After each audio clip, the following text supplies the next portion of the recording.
24장 1절부터 7절까지만 우리 함께 합독하겠습니다. 우리 앞에 보시면서 우리 한 목소리로 맞추어서 합독합니다.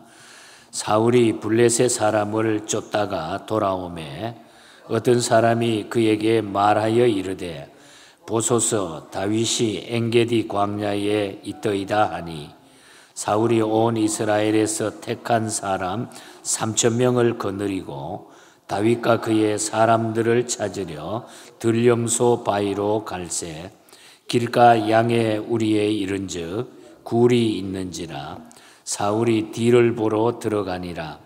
다윗과 그의 사람들이 그 굴 깊은 곳에 있더니 다윗의 사람들이 이르되 보소서 여호와께서 당신에게 이르시기를 내가 원수를 내 손에 넘기리니 내 생각에 좋은 대로 그에게 행하라 하시더니 이것이 그 날이니이다 하니 다윗이 일어나서 사울의 겉옷자락을 가만히 베니라.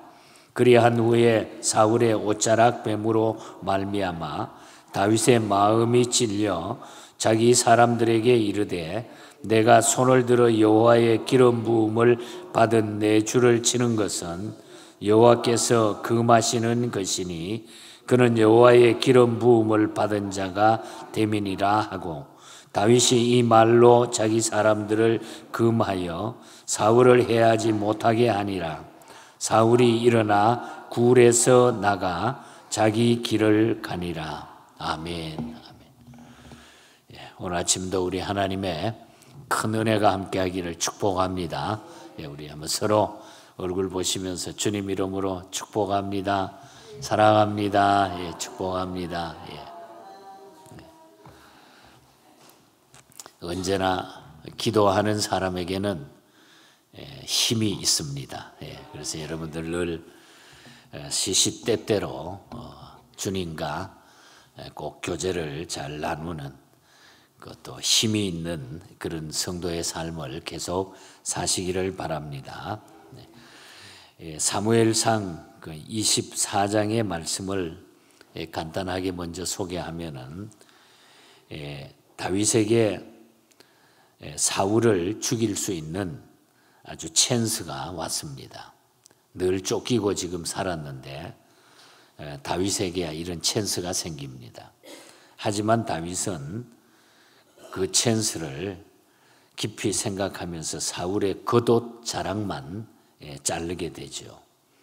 사울을 죽이지 않더라도 하나님의 섭리로 사울이 제거들이라고 확신했기 때문에 다윗은 겉옷 자락만 이렇게 자르게 됩니다. 나중에 이 사실을 사울에게 다윗이 다 이야기를 합니다. 그래서 이 이야기를 들은 사울이 잠시 동안이지만은 양심의 가책을 느끼게 되죠. 그래서 다윗에게 왕권이 넘어가리라는 것을 자기 스스로 이제 인정하게 되는 이런 얘기가 오늘 본장에 나타나 있는 것을 보게 됩니다. 우리가 지금까지 19장에서부터 23장까지 우리가 다윗이 사울의 위험을 피해가지고 계속 쫓겨다니는 그런 이야기를 들었습니다.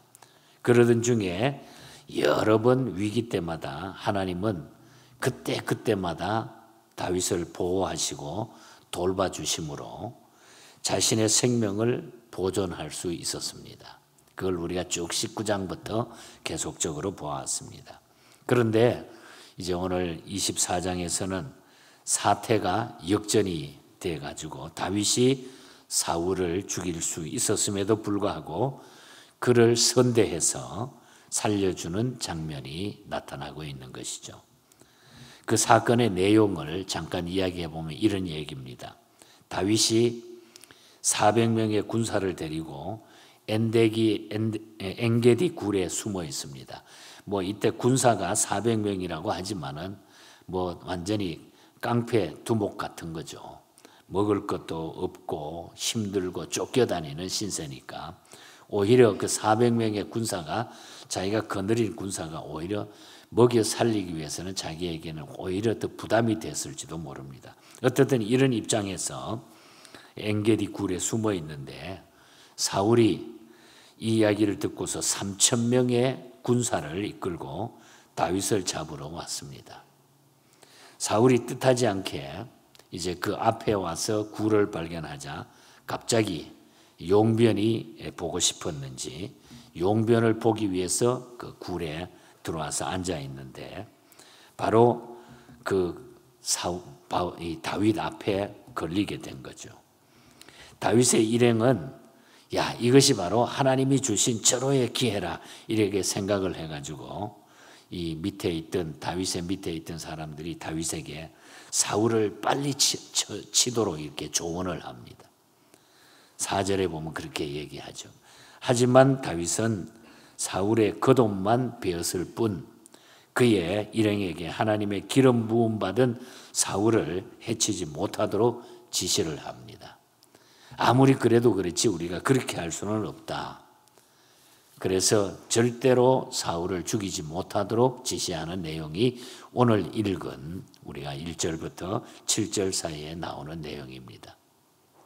우리가 이 사건을 통해서 몇 가지 생각할 점이 있습니다. 그래서 오늘 아침에 이 사울을 살려준 다윗이 행한 이 행동을 통해서 우리에게 주시는 깊은 교훈, 또 우리가 어떻게 하나님을 믿어야 될까? 어떤 믿음 생활을 해야 될까? 어떻게 믿음 생활을 해야 될까? 이런 부분들에 초점을 맞추고 이 말씀을 우리 삶에 적용하시기를 바랍니다. 먼저 다윗이 그에게 주어진 기회를 사용하지 않고 사울을 살려준 그 이유에 대해서 생각해 보면은 몇 가지 분명한 이유가 있었기 때문에 다윗이 그렇게 했다는 거죠. 먼저 인도주의적인 견지에서 다윗은 그런 행동을 했던 겁니다. 사울은 다윗의 장인입니다.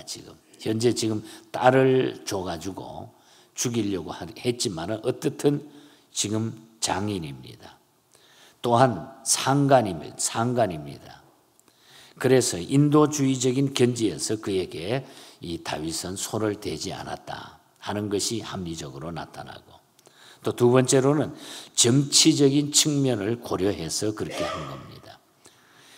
다윗 역시 기름 부은 자이기는 하지만은 아직은 왕이 되지 않았습니다.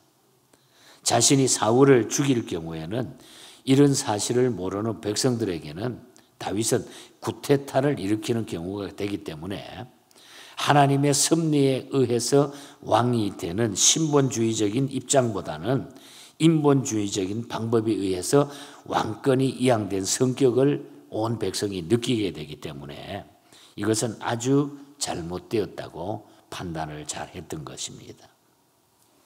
우리가 이런 말씀들을 볼 때에 우리의 삶에 있어서도 하나님의 때를 기다리지 못하는 조급함 때문에 일을 망치는 경우가 많이 있어요. 그러니까 인간적인 생각, 이것만 했다가 우리가 일을 저질렀을 때에 나타나는 그 후에 나타나는 일들이 너무 많죠. 그래서 하나님이 기름 부은 사람인데 내가 이렇게 쿠데타를 일으켜서 이렇게 해서는 안 된다 하는 것이 이 다윗의 입장이었다. 얼마나 명확한 판단이었습니까?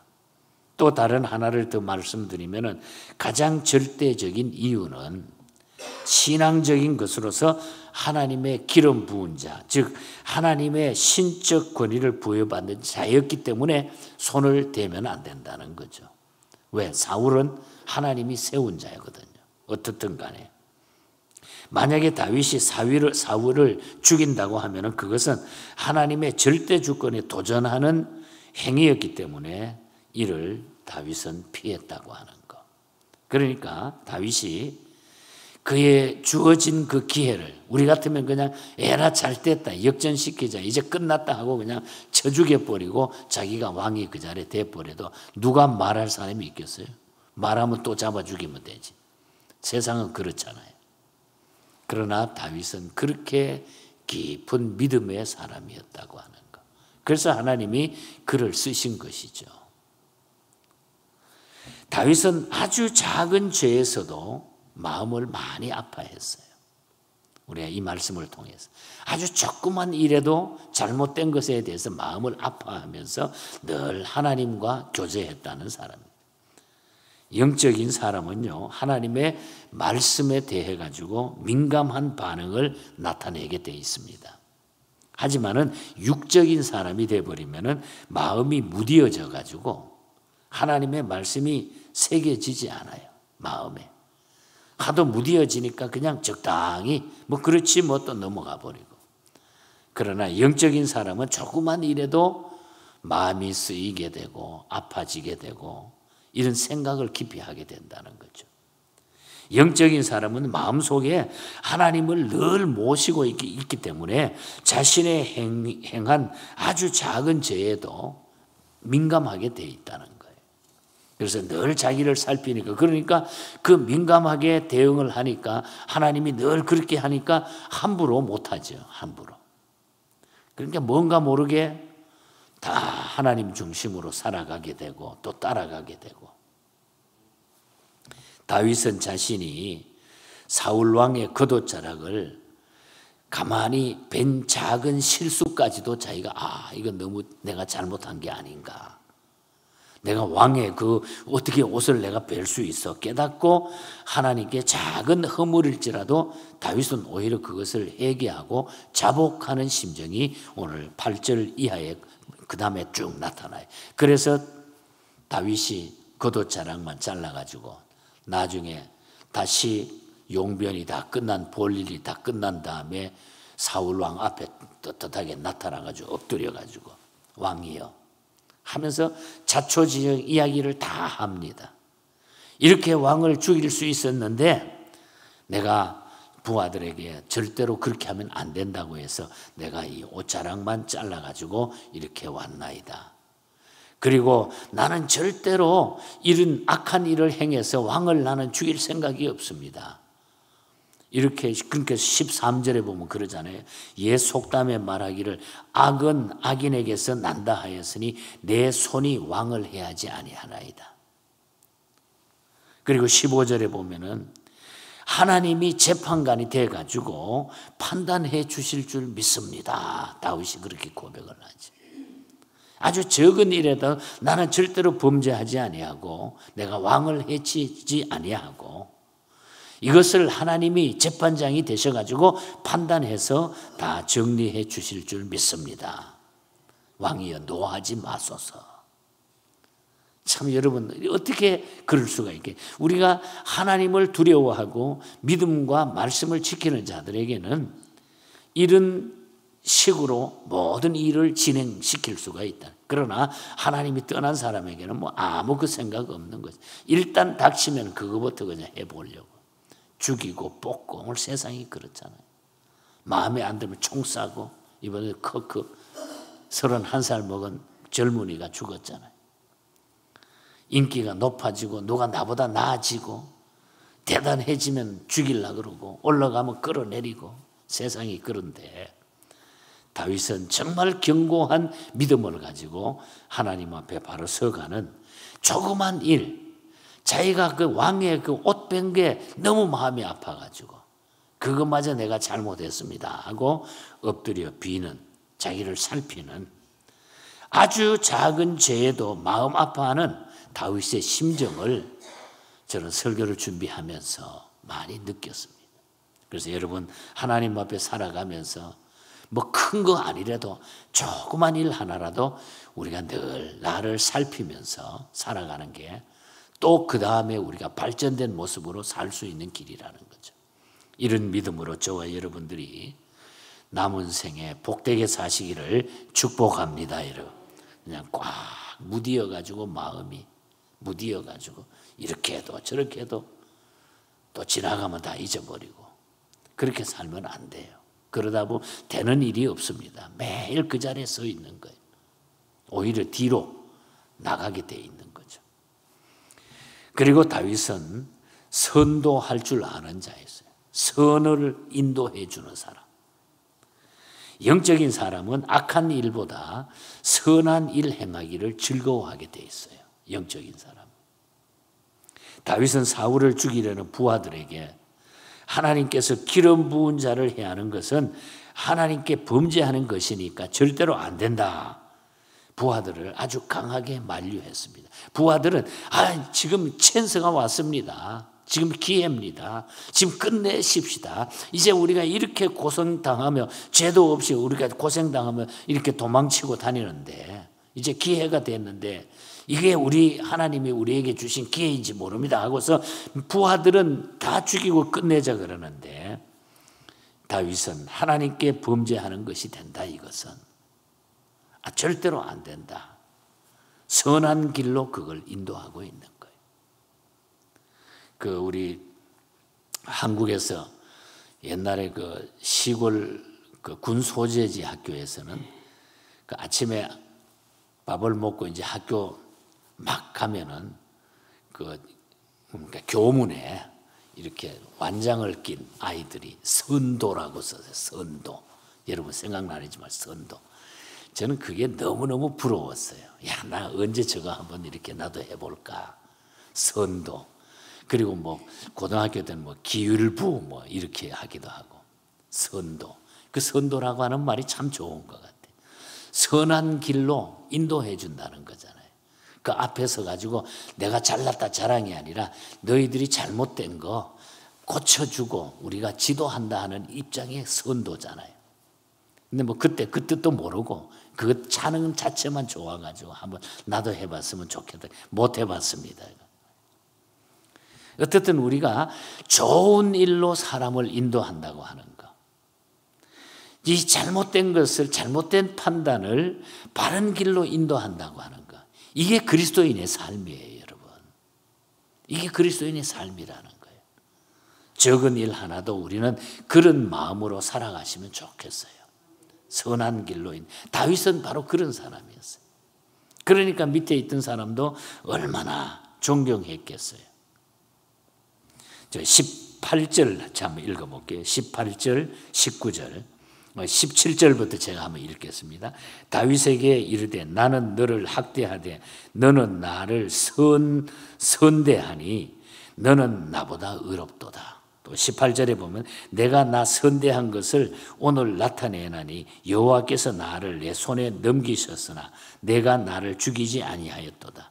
사람이 그의 원수를 만나면 그를 평안히 가게 하겠느냐? 내가 오늘 내게 행한 일로 말미암아 여호와께서 내 선으로 갚으시기를 원하노라.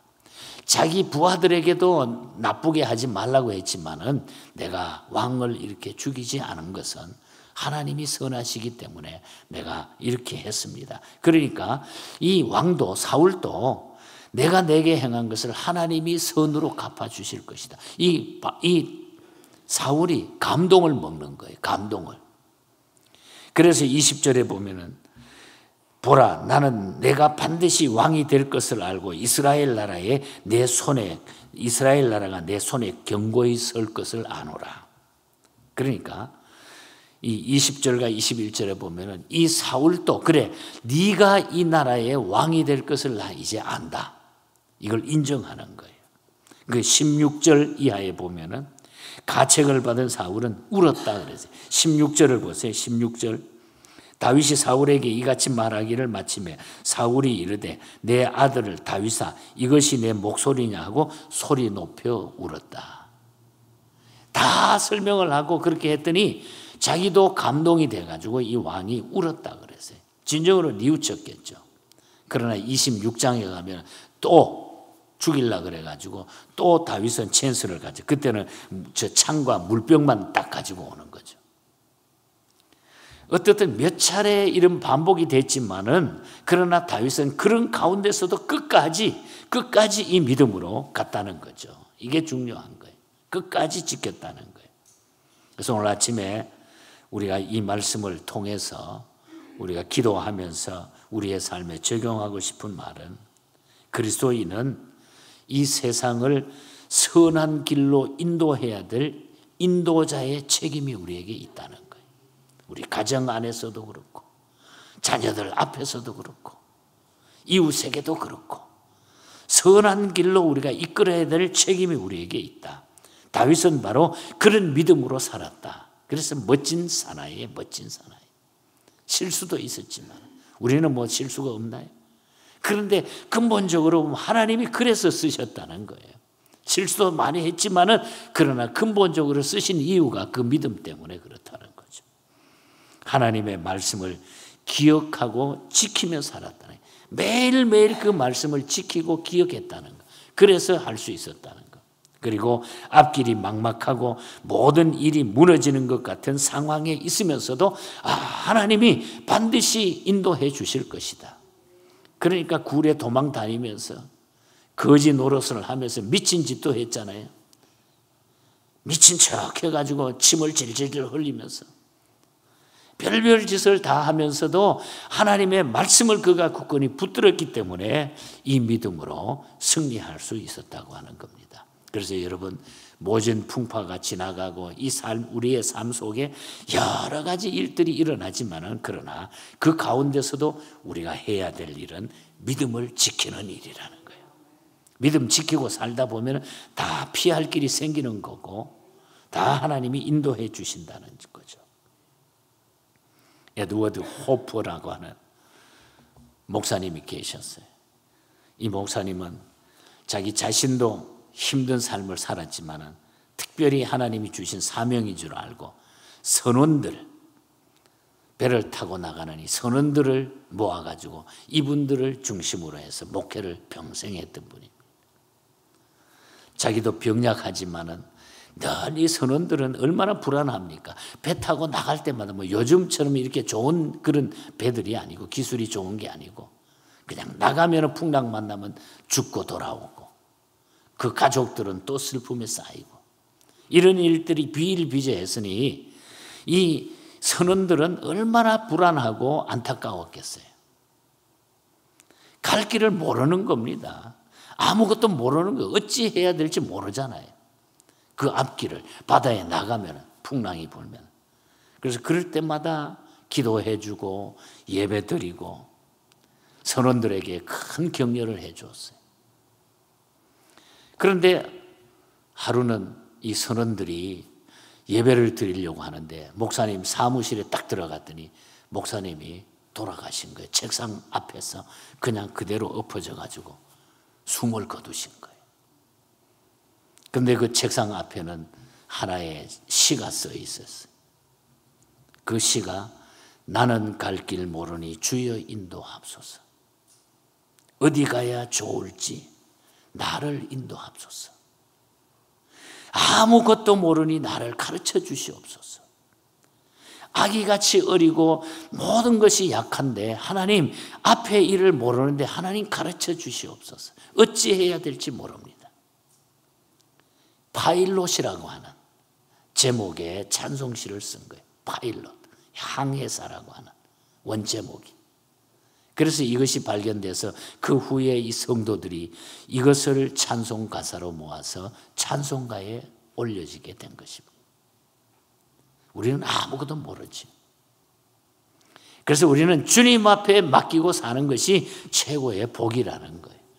주님이 나의 인도자가 되고 내가 말씀을 붙들고 살아가면 하나님은 우리를 인도해 주신다는 거예요.